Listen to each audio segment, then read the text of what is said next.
Bonjour à toutes et à tous. Merci de nous rejoindre dans l'heure de la vérité. Aujourd'hui, nous abordons un sujet sensible, mais nécessaire. La famille, le laboratoire de la société. C'est là que se forment les caractères, les valeurs et la foi. Mais que se passe-t-il lorsque ce laboratoire est contourné, parfois même par l'Église? C'est cette vérité que nous allons chercher aujourd'hui avec notre interlocuteur, le frère H.D. Tony Elion, que nous allons recevoir sur ce plateau. Bonjour, mon frère. Bonjour, madame la journaliste. Comment allez-vous? Non, par la grâce de Dieu, nous nous portons bien. En tout cas, c'est un plaisir pour nous aujourd'hui de recevoir un frère. Parce qu'ici, nous avons l'habitude de recevoir les pasteurs, les prophètes, mais aujourd'hui, nous avons l'honneur de recevoir un jeune frère qui a la connaissance de la Bible. D'abord, vous allez vous présenter, vous allez nous dire qui êtes-vous et quel a été votre cheminement vers la foi. La foi, comment ça a commencé, et vous êtes sous qui? Pour ne pas réitérer, je m'appelle Tony Elion et je suis fiancé à ma charmante fiancée Julie Tati. Et par la grâce de Dieu, je suis venu au monde, je dirais, dans une famille chrétienne. Et c'est beaucoup plus ma mère qui était dans la foi. C'est elle qui nous élevait avec les valeurs chrétiennes, c'est elle qui nous emmenait souvent dans les églises, etc. Et jusqu'à ce qu'il a plu au Seigneur, c'est en 2012 que je vais rencontrer le chemin de l'homme de Dieu qui est aujourd'hui mon père dans la foi. Je cite ici le prophète Idriss Nzambi et c'est par son canal que nous nous sommes convertis et depuis lors nous œuvrons sous ses pieds et jusqu'à ce qu'aujourd'hui nous sommes devenus prédicateurs et disciples sous ses pieds. Ah, ok, ça fait combien de temps? Ça va faire bientôt, je dirais, 13-14 ans par là. Et vous êtes heureux parce que, et à votre âge, abandonner le monde comme on le dit, vous ne regrettez pas? Non, je pense que suivre le Seigneur, c'est la plus belle chose qui soit arrivée dans ma vie. Je le dis et je conseillerais d'ailleurs à tous les jeunes frères comme moi de suivre la voie du Seigneur. Il n'y a rien de mieux. Il n'y a rien de mieux. Il n'y a rien de mieux. Ok, il n'y a rien de mieux. Et voilà, donc, nous allons entrer dans le vif de notre sujet. D'accord. La famille, le laboratoire de la société. Pourquoi vous avez voulu qu'on parle de ce thème? Bon, en fait, pour être honnête, vous allez remarquer que chaque rivière a une source. D'accord? Si vous prenez le livre des rois, la Bible déclare que lorsque Élisée arrive à Jéricho, on lui dit que le séjour de la ville est bon, mais les eaux produisent la mort. Alors, ce qui est bizarre, on s'attendait à ce que Élisée aille à la rivière, mais il est allé à la source. Donc, il a remonté la source de la rivière. Et lorsqu'il a assaini la source, les eaux de la rivière ont été assainies. Ça veut dire que la famille est la source de la société. Parce que les hommes qui régissent la société, que ce soit les autorités, que ce soit les hommes politiques, militaires, les hommes de Dieu, sont tous issus des familles. Voyez-vous, voilà pour cette raison, lorsque la famille est une structure défaillante, la société rencontre beaucoup de problèmes. Mais si la famille est une structure qui est réussie, lorsque voilà, on encadre, on élève bien les hommes, et la société aussi sera vivable. Ah, ok. Alors, quels sont les dangers que court une société qui néglige la famille? Une société qui néglige la famille court beaucoup de dangers. Pourquoi? Si vous lisez 2 Timothée chapitre 3, à partir du verset 1er, la Bible déclare que « Sache que dans les derniers jours, il y aura des temps difficiles, car les hommes seront égoïstes, fanfarons, amis de l'argent. » En fait, le problème, ce n'est pas les temps, c'est les hommes. Vous voyez? Parce que si vous lisez bien l'Écriture, Paul dit, il y aura des temps difficiles parce que les hommes seront mauvais. Or, pour que les hommes soient mauvais, ils doivent venir de quelque part. Voyez-vous? Donc ça veut dire que lorsqu'une société néglige la famille, la société court un grave danger.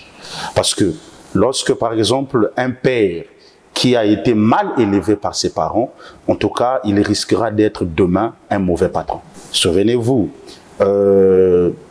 Proverbe chapitre 31, la Bible déclare que Lémiel, qui devait devenir roi demain, avait été instruit par sa mère. Donc vous êtes là en train de parler de la famille biologique. Je parle de la famille biologique. Vous êtes en train de nous dire que c'est par les parents, en fait ce sont les parents qui doivent inculquer certaines valeurs à leurs enfants. Bien sûr. Afin qu'ils soient des exemples dans la société. C'est ce que vous voulez dire? Bien sûr. Aujourd'hui, nous avons une autre famille qui est donc la famille chrétienne. Ok. À ce moment-là, quelles sont donc les limites de l'Église?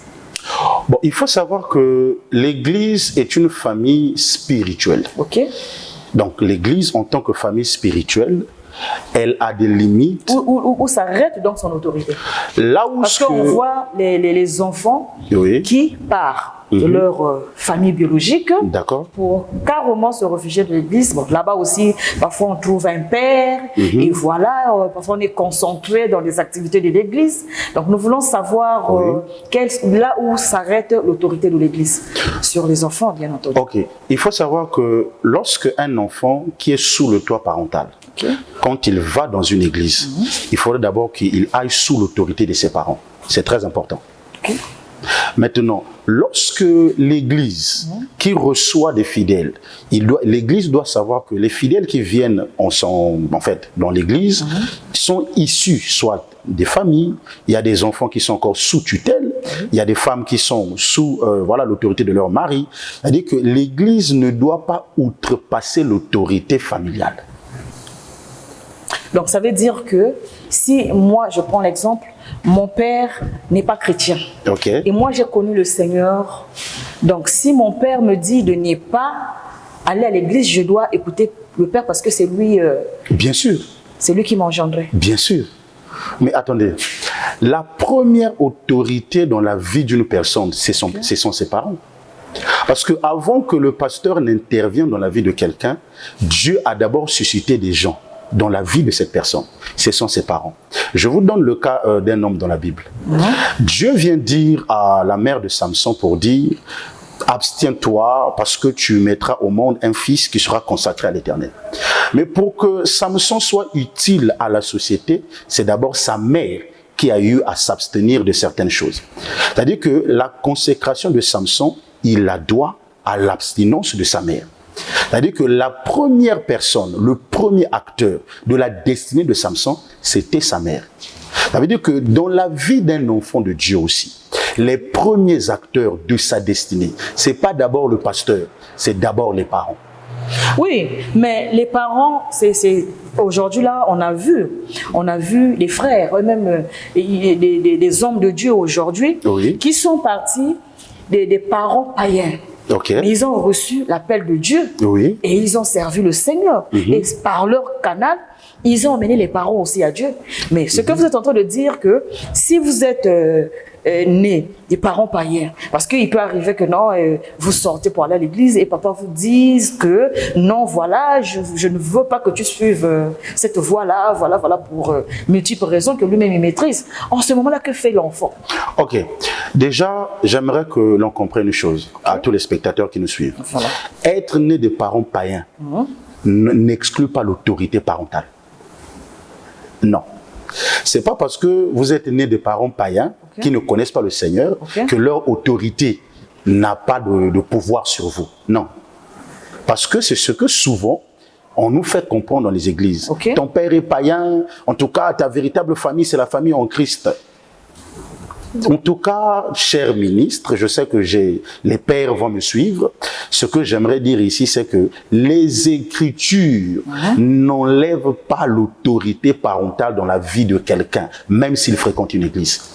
Que les parents soient païens ou pas, les parents ont d'abord l'autorité sur la vie de leur enfant.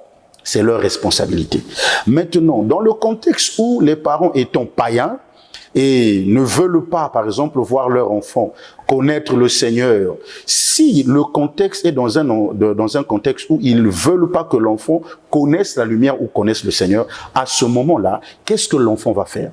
L'enfant doit prier le Seigneur pour que le Seigneur touche ses parents, afin que ses parents puissent le permettre de pouvoir suivre la voie du Seigneur.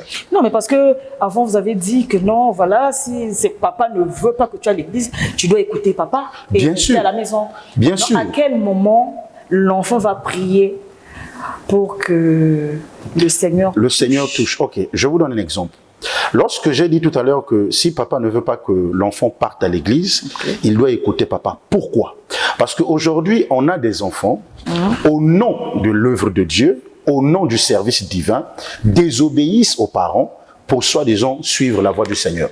Ce qui est un péché. Un père qui empêche son enfant. Mais il y a des pères comme ça, ils sont nombreux. Ils sont nombreux. Qui ne veulent pas que les enfants partent à l'église. Okay. Donc en fait, moi je voudrais comprendre, comme les autres aussi, donc comprendre à ce point-là. Parce que, bon, peut-être nous savons de quoi est-ce que nous parlons.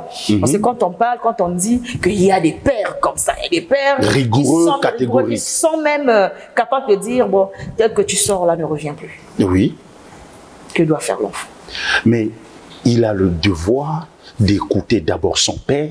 J'insiste, il a le devoir, parce que la parole de Dieu nous demande que les enfants doivent obéir à ses parents. Éphésiens chapitre 6, enfants, obéissez à vos parents. Maintenant, si l'enfant veut servir Dieu dans une église, qu'est-ce que l'enfant doit faire? L'enfant prie le Seigneur et va voir le pasteur ou le conducteur ou les anciens de l'église pour dire « Ah, en tout cas, j'ai un problème. J'aimerais bien servir le Seigneur, mais sauf que mon père ne veut pas. Mon père est catégorique. » Alors, en ce moment-là, l'église peut se rapprocher de la famille, peut se rapprocher des parents pour demander ou solliciter la permission ou l'autorisation parentale à ce que l'enfant vienne servir Dieu à l'église. Et si le parent refuse? Mais si le parent refuse, c'est son enfant. Parce qu'il y a des parents aujourd'hui qui disent non, ces pasteurs-là, ils sont comme ceci, comme cela, et voilà, nous ne voulons pas. Et si le parent refuse, c'est son enfant, l'enfant doit écouter son père.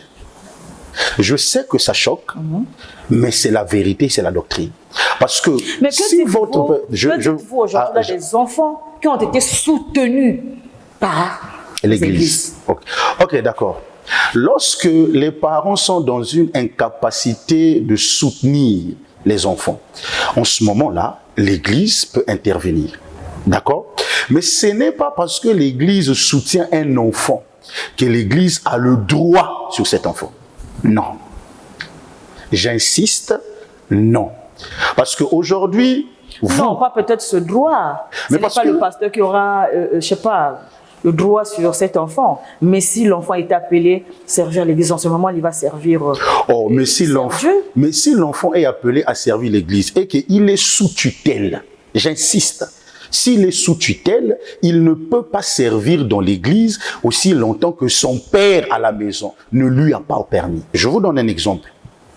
Lorsque un enfant qui est sous tutelle va servir à l'église, ses parents ne sont pas au courant ou ses parents ne veulent pas que l'enfant aille servir à l'église, mais l'enfant le fait parce que j'insiste, la première autorité dans la vie d'une personne, c'est d'abord ses parents. D'accord? Avant l'église. Parce qu'aujourd'hui, le phénomène que nous assistons, c'est quoi? C'est que les pasteurs, les hommes de Dieu, les églises ont comme un droit illimité sur des gens parce que, voilà, c'est l'église, c'est les pasteurs. Si papa parle, non, il ne faut pas gérer les parents, parce que c'est moi le père. Non, c'est pas ça. Quand les fidèles viennent chez vous à l'église, si les fidèles sont sous tutelle, il y a des femmes mariées, il y a des hommes mariés, il faudrait que là où ils sont, ils puissent recevoir les autorisations d'où ils viennent. Bon, maintenant, c'est que tu n'as pas pu recevoir chez tes parents biologiques, tu viens à l'église et voilà, l'homme de Dieu, par ses prières, par ses compassions, arrive à te donner ce que tu n'as pas pu avoir. Ce n'est que normal que tu restes sous son autorité. Mais ça, c'est une désobéissance. Parce qu'un enfant qui vit chez ses parents, Oui. qui refuse d'écouter son père biologique pour venir à l'église, obéir à son père spirituel sous prétexte que celui-ci a pris soin de moi, il m'a élevé, mais ça c'est le jour et la nuit. Ce n'est pas parce que ton père biologique, parce que souvenez-vous une chose, lorsque cet enfant qui devient soi-disant votre enfant, parce que vous avez pris soin de lui, le jour qu'il aura un problème et que cette situation-là nécessitera l'intervention des autorités, on va poser la première question. Où sont ses parents? Le pasteur dira quoi? Je suis son père? Non. On cherchera ses parents biologiques, sa famille biologique. Et si ses parents ne se présentent pas? Mais là, c'est un autre contexte. Oui. Parce que lorsque les parents... Parce qu'il y a des parents irresponsables aussi. Lorsque les parents ne se... On parle pas ici dans un contexte où les parents sont irresponsables d'abord. On parle dans le contexte mais très souvent, c'est ce qui se passe. Ben oui, très souvent, ces cas-là, c'est souvent avec les parents irresponsables. Parce que tu vois un enfant, c'est vrai que l'enfant est sous tutelle. Ok. Vous comprenez? Oui. Mais c'est un papa qui est incapable de payer même la scolarité de l'enfant. Oui. C'est un papa, même nourrir son enfant, il est incapable. Ok. Mais voilà que l'enfant a commencé ou a appris à fréquenter une église. Ou l'église là-bas, il a rencontré les grandes sœurs, il rencontre les mamans, rencontre une nouvelle famille. Okay. Et voilà, c'est cette famille-là qui le prend. Mais ça n'exclut pas l'autorité de son père. Non, mais voilà, j'en viens.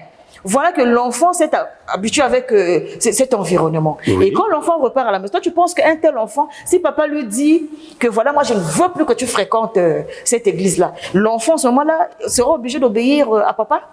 Avec tout ce que l'enfant a... Ok, avec tout ce que l'enfant voit dans une église, est-ce qu'il doit forcément obéir à un père irresponsable? Je dis oui. Parce que l'Écriture déclare que les serviteurs...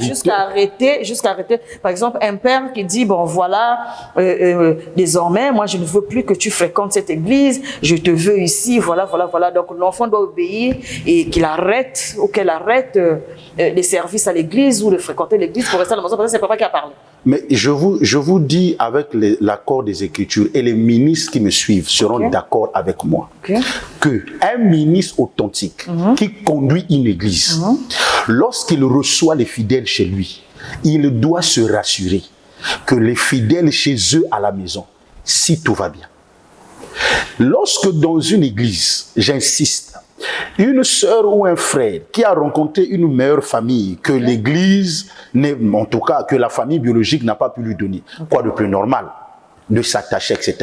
Maintenant, si son père refuse que l'enfant aille servir Dieu dans telle église, même si ce papa-là est irresponsable, je vous assure, la parole de son père a de l'autorité sur son enfant. Ça, c'est la doctrine. Un papa sorcier qui ne veut pas que... Mais la sorcellerie n'exclut pas le droit parental. Qui ne veut pas que sa fille se marie. Donc souvent, il est derrière sa fille avec des histoires, je sais pas, de mari de nuit. Et voilà, cette fille se retrouve dans une église où elle a reçu la délivrance. Et voilà, et donc papa se lève un jour pour venir dire que non, voilà, moi je ne veux plus. Et elle est obligée d'accepter parce que... Celui qui marie, c'est pas le pasteur. Celui qui marie, c'est le père biologique. Ce n'est pas le pasteur. J'aimerais d'abord poser cette question. Non, on n'a pas dit que l'église va marier, mais au moins, à l'église, elle trouve sa sécurité à l'église. L'enfant qui veut se marier, dont le père est sorcier, déjà, c'est pas parce que ton père est sorcier qu'il n'est plus ton père. Non, il est toujours mon père. Merci beaucoup. Mais ça veut dire qu'il y a des choses... Maintenant, dans le contexte spirituel, qu'est-ce qu'il faut faire? L'enfant doit aller en programme de prière avec le ministre. Mon père ne veut pas de mon mariage, mais puisque c'est lui qui doit me donner ma main à mon futur époux, qu'est-ce que je dois faire? Le père et la fille et le ministre doivent aller chercher la face de Dieu, pour que le Seigneur puisse toucher le cœur du père, afin que le père autorise la main de sa fille au futur époux. Parce que si le père n'a pas autorisé la main de sa fille au futur gendre, par exemple, le pasteur n'a pas ce droit-là de dire, puisque ton père il est sorcier, comme il ne veut pas, ne t'en fais pas, c'est moi ton pasteur. Voilà, j'autorise ce mariage-là. Ça n'est devant Dieu, c'est contre la doctrine. Parce que le père peut m'a donné la main de la fille, supportez-moi, à quel moment? Si par exemple les parents ont renoncé aux droits parentaux, les parents renoncent aux droits parentaux, le père dans la foi ou le ministre, il adopte biologiquement l'enfant. En ce moment-là, il peut parler pas en tant que pasteur, mais en tant que père qui a adopté l'enfant. Maintenant, si les parents biologiques n'ont pas renoncé à leurs droits parentaux et que le fait qu'ils soient sorciers et qu'ils ne veulent pas que la fille se marie, le pasteur et l'enfant doivent aller chercher la face de Dieu, et je crois que le Seigneur finira par donner la solution afin que le père autorise la main de la fille. Parce qu'aujourd'hui, on a quoi? On a comme l'impression que la famille, les parents, etc. aujourd'hui sont comme négligés. Prenons par exemple Nombre chapitre 30. Je sais que la lecture elle est longue, mais on ne pourra pas. Ouais, on va commencer à lire au moins deux versets. Nombre chapitre 30, à partir du verset 3 jusqu'au verset 12, mais nous on va lire juste quelques versets pour que vous compreniez pourquoi nous insistons sur ça. Nombre chapitre 30. Écoutez ce que dit la Bible. Lorsqu'une femme, dans sa jeunesse, là nous sommes au verset 3, dans d'autres versions c'est le verset 4, Nombre 30. Lorsqu'une femme, dans sa jeunesse, ça veut dire qu'elle est sous tutelle, dans sa jeunesse et à la maison de son père, fera un vœu à l'Éternel. Ça veut dire qu'elle veut servir Dieu. Elle veut vraiment aller dans le service de Dieu. Elle fait un vœu, elle veut servir Dieu. Elle est dans la maison de son père. Et se liera par un engagement, et que son père aura la connaissance du vœu qu'elle a fait et de l'engagement par lequel elle s'est liée. Si son père garde le silence envers elle, tout vœu qu'elle aura fait sera valable. C'est-à-dire que papa est au courant que l'enfant va souvent à l'église pour prier, et papa ne dit rien. Ça veut dire que papa consent. Les humains disent qu'il ne dit mot, consent. Mais si son père la désapprouve, le jour où il en a connaissance, tous ses vœux et tous les engagements par lesquels elle sera liée n'auront aucune valeur. C'est la Bible. Parce que papa a constaté que l'enfant va dans telle église, il dit « je ne veux pas ».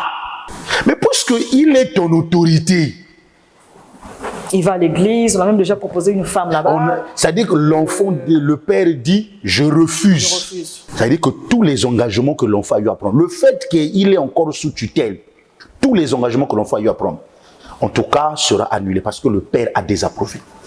Si le père approuve, le ciel est avec vous. Mais si le père désapprouve, même le ciel a désapprouvé.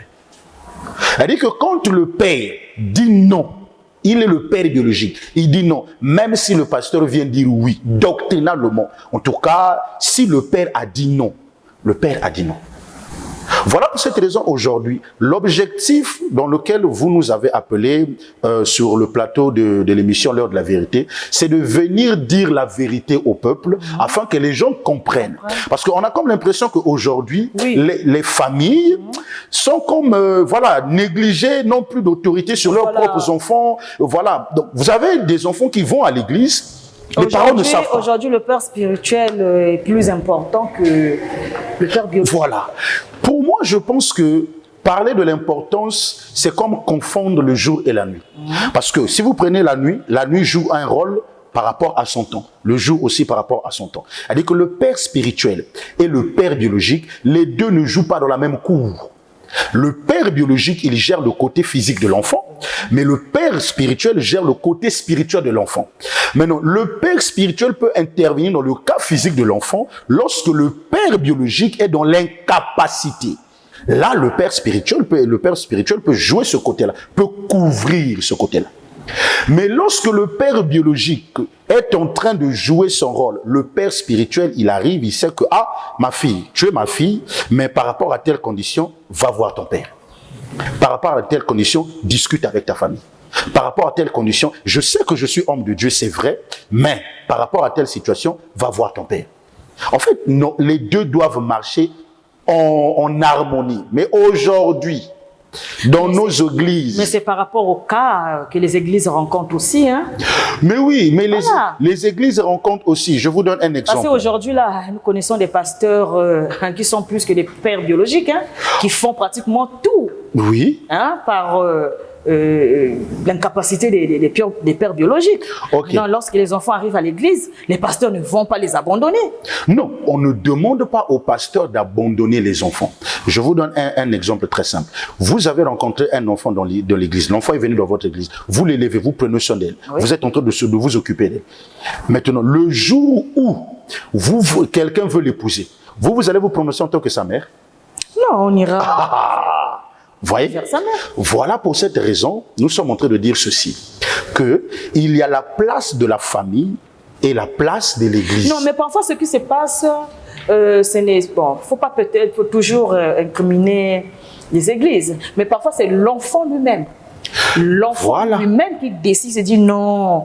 Donc aujourd'hui, là, je préfère écouter le pasteur que d'écouter mon père. Maintenant, en ce Par rapport moment-là, à ce que lui-même il a traversé, ce qu'il a vu. en ce moment-là, c'est au pasteur de pouvoir ramener l'enfant selon les Écritures. Lorsque l'enfant, quand il voit qu'à la maison, maman et papa ou les parents sont irresponsables, etc., je préfère plutôt me pencher du côté de l'Église. La responsabilité des anciens de l'Église et du pasteur, c'est de ramener l'enfant d'après les Écritures. Ah, ma sœur, je comprends que, voilà, il y a telle incapacité, il y a telle incapacité, mais n'oublie pas, ce sont tes parents. La Bible déclare, voilà. Donc, il doit ramener l'enfant, parce que il y a certains changements, certaines conversions que les parents peuvent avoir parce que l'Église a bien joué son rôle. Le parent peut être responsable. Mais lorsqu'il constate que le pasteur, malgré qu'il est en train de jouer aussi le rôle des parents biologiques, mais l'enfant jusque-là continue toujours à considérer ses parents. Ça peut pousser les parents quelque part à se réveiller et se dire non, non, non, cette église, c'est la bonne église. Ce pasteur-là, il est authentique. Vous voyez? Donc ça veut dire que c'est aussi une manière d'évangéliser. Bien sûr. C'est aussi une manière d'évangéliser. C'est aussi une manière de ramener. Maman, nous avons vu des parents païens qui se sont convertis parce que l'enfant que eux, ils n'ont pas pu recadrer, enseigner, orienter. Mais quand l'enfant est arrivé à l'église, l'église, le pasteur a orienté, encadré. Et c'est l'enfant qui était impoli, qui est devenu poli, qui est devenu ceci. Et là, les parents vont dire non. Monte en église. Mais peu de parents reconnaissent cela. Hein. Bon, mais déjà, nous ne le Parfois, faisons les parents pas. sont ingrats. Hein. Mais Ce sont les premiers à dire c'est la nature de l'homme. Ces églises-là, ils sont comme ceci, ils sont comme cela. Ils oublient même que l'église a joué le rôle que lui, parents, ils voulaient jouer. Mais c'est la nature de l'homme, l'ingratitude. L'ingratitude n'a pas commencé aujourd'hui. Déjà, notre maître lui-même, il a fait du bien, on n'a pas reconnu. Donc aujourd'hui, ce que j'aimerais peut-être donner comme conseil, pendant que nous sommes en train de parler sur ce plateau, c'est que l'Église ne doit pas cesser de jouer son rôle parce que certains parents sont incapables, irresponsables, ingrats. Non. Vous avez joué votre rôle, les parents n'ont pas été reconnaissants. Dieu nous a, c'est pas les parents qui vont nous récompenser, c'est le Seigneur. Donc, c'est Dieu qui va nous récompenser. Faisons le bien, jouons notre rôle, encadrons, élevons les enfants selon la sainte doctrine. Et même quand les parents ne seront pas reconnaissants ou pas, on le fait pour que le ciel nous récompense, pas pour que les hommes nous récompensent. Et donc, ça veut dire que là, en ce moment-là, on parlera de l'abus spirituel pour toutes ces églises qui utilisent des enfants sans le consentement de leurs parents. Bien sûr. Déjà, lorsque une église utilise les enfants, bon, les fidèles, qui n'ont pas reçu les autorisations parentales, ça peut être même surtout le cas que l'on rencontre plus, c'est les cas des personnes qui sont dans des foyers conjugaux. Vous allez remarquer que le mari ou la femme, dans une église, elle est chantre, elle est servante, mais son mari n'est pas au courant. Ça, c'est grave. L'enfant est chantre, l'enfant essaie peut-être balayer l'église, tout. Ses parents ne sont pas au courant. La femme, elle est zélée à l'église. La femme, elle est zélée, mais le mari n'est pas au courant. Et ça, c'est très grave. C'est de l'abus spirituel. C'est de l'abus. Pourquoi? Parce que les pasteurs, en tout cas, en fait, nous ne sommes pas ici pour... supporter le frère Tony. Hein? Nous ne sommes pas ici pour accuser quoi que ce soit. Selon de la vérité. Mais nous voulons ramener les choses... Dite. Merci beaucoup. Nous voulons ramener les choses selon la doctrine apostolique. Les pasteurs doivent savoir que les fidèles qui viennent dans les églises sont les femmes des gens, les maris des gens, les enfants des gens. C'est-à-dire que si vous avez remarqué par exemple une grâce dans une sœur, la première des choses, rassurez-vous si elle est encore sous tutelle, ou si elle est mariée, ou si elle vit seule. Si elle vit seule, elle prend ses décisions elle-même, c'est normal. Mais si elle vit sous tutelle, elle est sous l'autorité de son mari, avant qu'elle prenne n'importe quelle décision, elle doit d'abord commencer à aller parler à son mari. Lorsque Dieu dit à Élie, va oindre Élisée pour le prophète, Élisée va, avec l'ainsi dit l'Éternel, il arrive, il frappe le menton à Élisée, et Élie va plutôt, il frappe le menton à Élisée, il dit, viens, suis-moi. Élisée dit, permets-moi d'aller demander la permission à mes parents. Élie lui dira, va, n'oublie pas ce que je t'ai fait. Élie ne lui a pas dit, non, c'est Dieu qui m'a envoyé, allons-y. Non, Élisée a dit, je suis sous tutelle. Mes parents doivent savoir que là où je suis en train de partir, je vais avec un tel. Mais on a des cas où les parents ont enfermé les hommes de Dieu. Parce que l'enfant arrive à l'église, en pleine délivrance, l'enfant tombe, il commence à, écumer, il commence à, convulser, l'enfant tombe, il meurt sur place. Mais les pasteurs, mais on va vous enfermer. Mais si les parents savent que ma fille est chantre, ma fille sert Dieu, pour les parents normaux, c'est une fierté. Pour les parents normaux, c'est une fierté. En tout cas que les parents ne sont pas normaux. Pour les parents qui ne sont pas normaux, en tout cas, pour eux, ils vont trouver ça comme, un sacrifice. Comme un sacrifice, Mais je crois que le Seigneur, qui a placé la grâce dans la fille, fera toujours de telle sorte que les parents soient d'accord. Même si ça prendra du temps, ils finiront par être d'accord. Donc, ce que nous voulons dire ce soir, c'est quoi? Il y a des abus aujourd'hui que l'Église est en train de faire sur les enfants des gens. Voilà. Vous ne pouvez pas... Je donne un exemple. Vous arrivez, vous dites, demain, il y a un programme de jeûne. Donc, vous dites subitement comme ça. Voilà. Et du coup, dans la foule, il y a des femmes des gens. Il y a des enfants des gens. Et souvent, papa à la maison, Sephora, tu fais la cuisine. Non, papa, je suis en jeûne. Oh! De combien de jours? Tu es en jeûne comment? Depuis quand? Non, papa, hier, notre pasteur avait dit. Vous voyez déjà ça? C'est grave. Et moi, par exemple, avec, si je suis marié, bon, écoute, ma femme, chérie, ben, écoute, fais-moi. Non, je suis en jeûne. Parfois, je veux aller auprès de ma femme me dit, non, ne me touche pas, je suis en jeûne. Tu es en jeûne? Depuis quand? Non, à l'église, comme je suis chantre. Ah non. Là, c'est au cas où le frère est païen. Que ce soit païen ou chrétien. Ah, mais chrétien, les deux s'entendent. Ça n'a rien à voir. C'est pas parce que tu es marié à un chrétien. Vous êtes chrétien, vous êtes certainement dans une même église. Donc ça veut dire que mais ça n'a rien à voir. On peut être dans une même église, on dit que demain il y a un programme de jeûne. Ce n'est pas parce que le pasteur a dit que demain il y a un programme de jeûne, il faudrait que tout le monde soit d'accord avec. Non, mais vous, si vous n'êtes pas d'accord, vous pouvez vous dire que donc voilà, nous on ne peut pas participer. Nous on ne peut pas. Vous êtes libre. Mais non, si l'un des conjoints. Je pense qu'on n'oblige pas. Non, prenons le cas où l'un des conjoints n'est pas en jeûne, mais veut de sa partenaire. C'est pas parce qu'on a l'onction qu'on ne peut pas être faible. David a dit, j'ai reçu l'onction, mais je suis faible. C'est pas parce qu'on a l'onction qu'on peut pas être faible. Le corps est faible. Jésus a dit, la chair est faible. C'est-à-dire, l'esprit, il est disposé, mais c'est la chair qui est faible. Donc, les programmes de jeûne, là, normalement, ça devait être programmé comment? Les programmes, ce n'est pas seulement des jeûnes. Les programmes, pour une église structurée, je dis bien, une église qui est structurée, avant de lancer un programme, vous devez tenir compte de la foule, en fait, des membres. Ah, si nous faisons le programme dans telle période, est-ce que ça va arranger les brebis? Est-ce que ça va... On peut recevoir l'inspiration de Dieu, faites le programme, mais la sagesse voudrait qu'on s'asseye, qu'on essaie d'étudier. Le programme, par exemple, on doit le faire la semaine prochaine. Vous arrivez, vous annoncez à l'église, la semaine prochaine, on aura un programme de jeûne, par exemple, de 3 jours. Là, vous permettez aux gens qui sont sous tutelle, qui ont des responsabilités, de se préparer pour que ces personnes puissent assister à ces programmes. Mais vous arrivez, vous déposez un programme comme ça. Les gens sont surpris. Mais c'est l'esprit de Dieu. Parfois, Dieu parle comme ça. L'esprit de Dieu n'est pas un esprit de désordre. Non, c'est pas le désordre, Dieu a parlé. Dieu a parlé? Oui.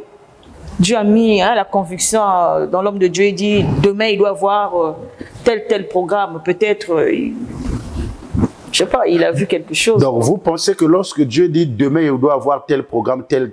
Donc, Dieu ne sait pas que dans cette église, il y a des gens qui sont les enfants des gens, qui sont les femmes des gens, qui sont les maris des gens. Vous êtes sûr? Parce que Dieu a parlé.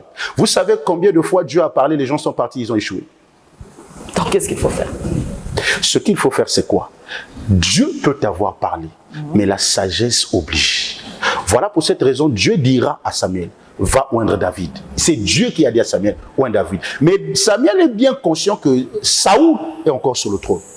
Si je vais et que je dise, Dieu m'a dit d'aller oindre un roi, Saoul va me lapider, va me décapiter. Alors la sagesse a poussé à Samuel de dire à Dieu, Seigneur, Saoul est encore là. Donc je vais aller. Mais si Saoul apprend que c'est un roi, ça veut dire que moi, je suis mort. Et Dieu va dire à Samuel, prends un animal, fais c'est comme si tu es en train d'aller adorer.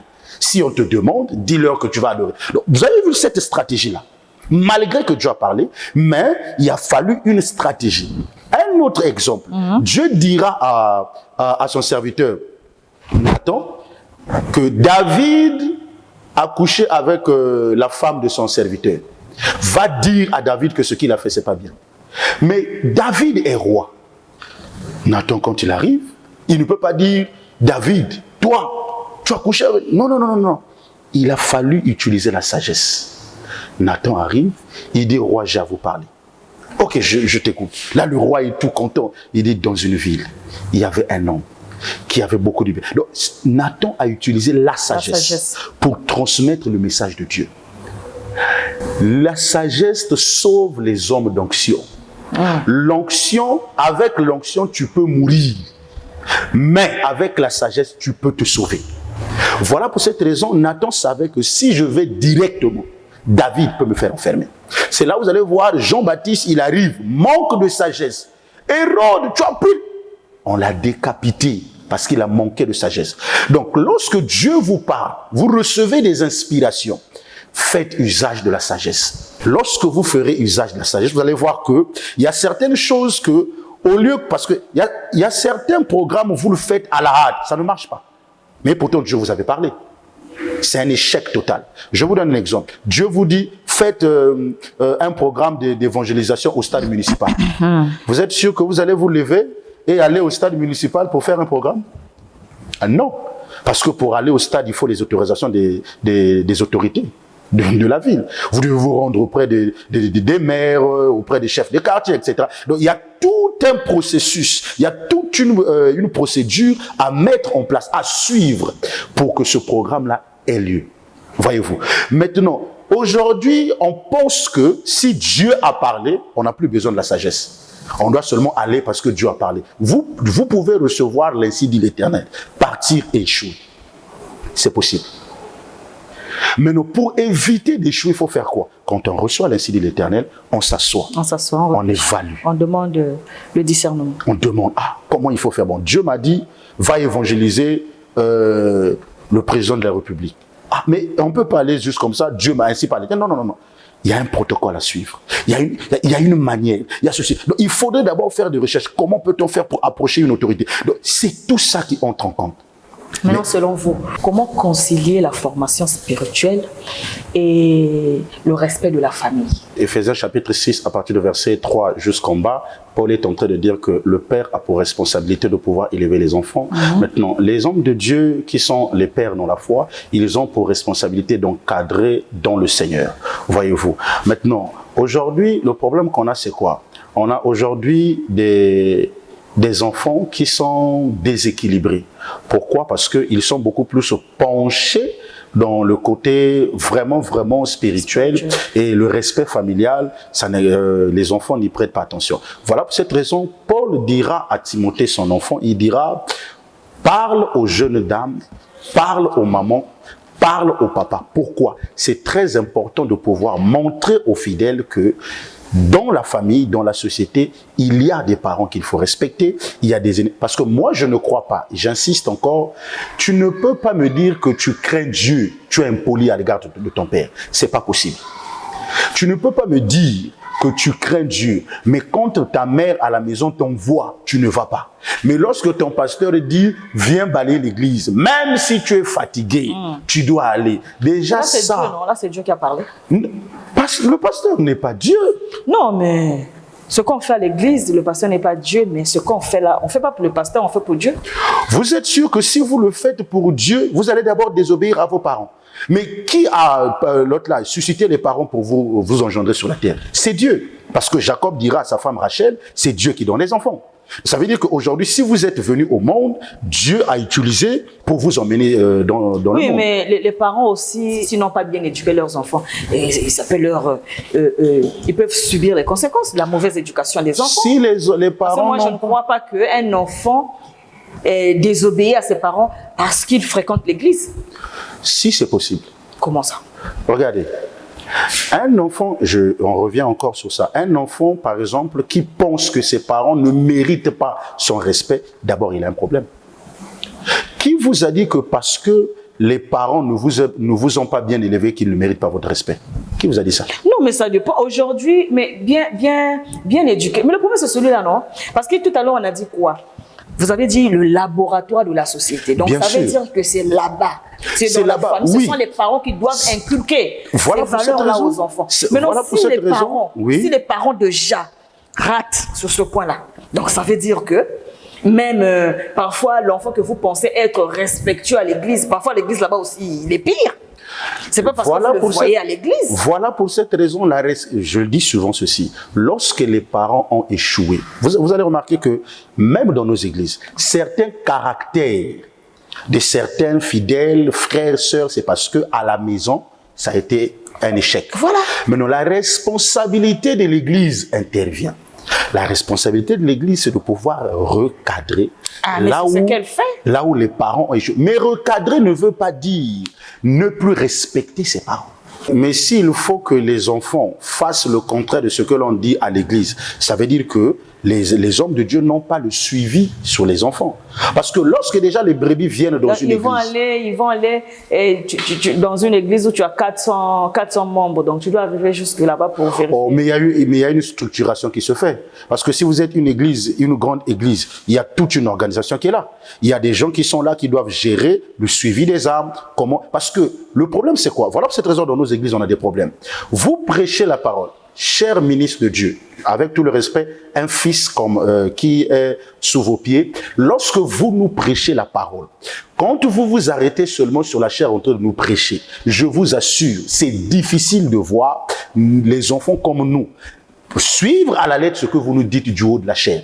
Il faudrait qu'il y ait un suivi.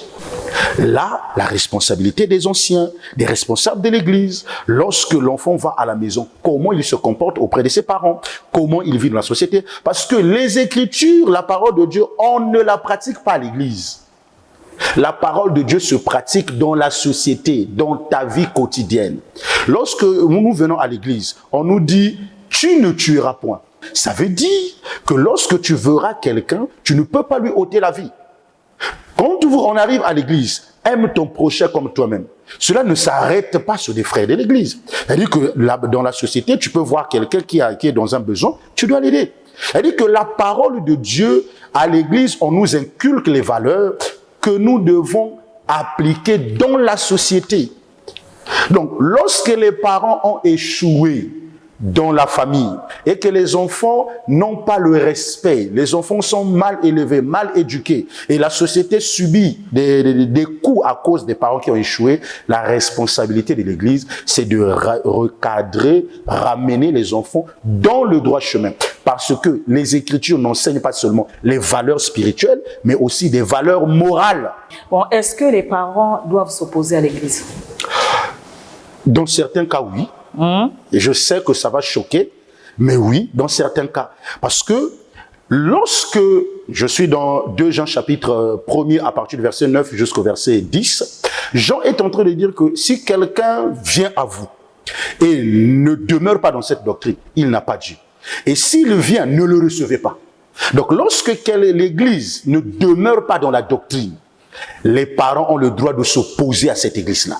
Quand une église ne respecte pas la doctrine apostolique, les parents ont le droit de s'opposer. Maintenant, le problème qu'on a aujourd'hui, c'est quoi? On a des parents qui ont peur de s'opposer. Jean chapitre 9, la Bible déclare que lorsque Jésus a guéri un aveugle né, les pharisiens vont prendre l'enfant.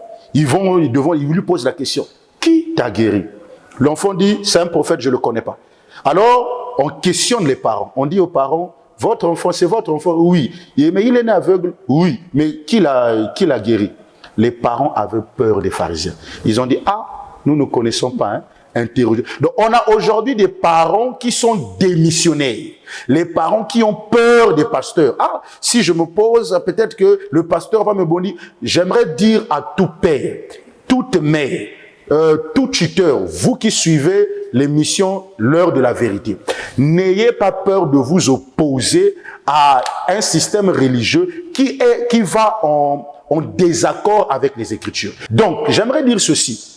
Si vous remarquez que votre enfant qui va à l'église, l'enfant commence à avoir des copines, l'enfant commence à traîner à des heures tardives dehors, vous avez le droit d'aller voir le pasteur et dire, pasteur, je ne veux plus que mon enfant continue à venir dans ton église. Parce que je remarque que depuis que mon enfant fréquente ton église, il a maintenant des copines, soit elle a maintenant des copines, je sais pas, des copains, il a maintenant des copines, il commence à rentrer tard. Donc il y a maintenant c'est-à-dire une conduite qui n'est pas bien. Vous avez le droit de vous opposer. Lorsque le père constate aussi que l'enfant que lui n'a pas pu recadrer à la maison, le fait que l'enfant fréquente l'église devient, ça dit que l'enfant a acquis des valeurs, comment on dit ça, des bonnes valeurs. Oui. Donc là, vous ne demandez pas aux parents d'aller remercier le pasteur? Oh, bien sûr. Aujourd'hui, regardez, vous savez, ce qui se passe très souvent, c'est le contraire. Hein? C'est quand c'est mal, là, ça c'est mauvais, le pasteur. Mais quand c'est bien, le pasteur a bien fait, le pasteur a même scolarisé l'enfant que toi, papa, tu n'as pas pu. Là, on ne respecte pas. Là, on n'applaudit pas le pasteur. Là, on ne vient pas remercier le pasteur. Mais c'est quand... Vous voyez un peu... Mais est-ce que le pasteur le fait pour attendre les applaudissements de la famille? Non, mais même s'il n'attend pas, mais de la même manière que vous êtes en train de dénoncer ce que vous constatez de mal, parfois c'est vous-même aussi qui êtes à l'origine. Mais quand même vous dénoncez, vous dites que non, c'est mal, c'est ce que les pasteurs font. Mais quand ils font bien aussi, allez quand même vers eux. Oui, c'est quoi de plus normal? Lorsqu'un pasteur fait bien, c'est normal de l'encourager. C'est normal d'aller... Parce que c'est comme on vient de le dire tout à l'heure. Il y a certains parents qui se sont convertis par la conduite de leur enfant quand ils ont remarqué que depuis que l'enfant a commencé à fréquenter telle église, l'enfant a changé. Ça a amené les parents à prier. Ça a poussé certains parents à abandonner certaines habitudes. Ça arrive, voyez-vous. Alors, quel est votre message à l'endroit des pasteurs et aussi des parents? Vous, parents, c'est vous qui êtes les canaux par lesquels nous venons sur terre. Et vous êtes les premiers acteurs de notre destinée. Aujourd'hui, ce qu'un enfant sera demain dépend de la manière dont vous allez l'élever, dépend de la manière dont vous allez le traiter. Lorsque quelqu'un vit une enfance difficile, ça crée un homme compliqué. Et même certaines femmes subissent parce que à la maison, le mari a vécu dans un environnement hostile. Donc, créez un environnement sain. Élevez vos enfants, éduquez-les. La Bible déclare, instruis ton enfant sur le chemin qu'il doit suivre. Quand il deviendra grand, il ne s'en détournera pas. Donc, élevez vos enfants dans la voie du Seigneur. Montrez-leur les valeurs qu'il faut. Aux pasteurs, des pères spirituels qui nous conduisent, vous avez la responsabilité de pouvoir nous recadrer lorsque nos parents ont échoué. Là où nos parents n'ont pas pu, vous avez ce rôle-là, cette responsabilité-là. Mais cela ne vous pousse pas à pouvoir exclure l'autorité parentale dans la vie de quelqu'un. Donc, restez dans votre canevas, encadrez les enfants de Dieu dans la voie du Seigneur, dans les valeurs spirituelles, dans les valeurs morales, et le Seigneur fera de ces hommes-là, demain, des grandes personnalités dans la société. Merci. Merci à vous. Voilà, vous l'avez écouté. Et moi, ce que j'ai retenu, c'est que la famille reste le laboratoire de la société. Pour ce qu'il a dit, et comme d'habitude, nous le disons tous les jours, qu'ici, sur ce plateau, nous n'avons pas l'habitude de conclure. Vous l'avez écouté, peut-être que vous avez un autre avis. Vous avez d'autres arguments que ce que lui il a avancé. Il a cité les versets bibliques. Vous qui l'avez suivi, vous l'avez écouté. Si vous pensez que ça doit être recadré ou vous avez une autre vérité à nous apporter, eh bien voilà, vous êtes le bienvenu. Il y a nos numéros qui seront affichés au bas de l'écran. Vous pouvez nous appeler et on pourra programmer une émission avec vous. Voilà, pour aujourd'hui, nous nous arrêtons par là et à la semaine prochaine avec le même plaisir. Shalom.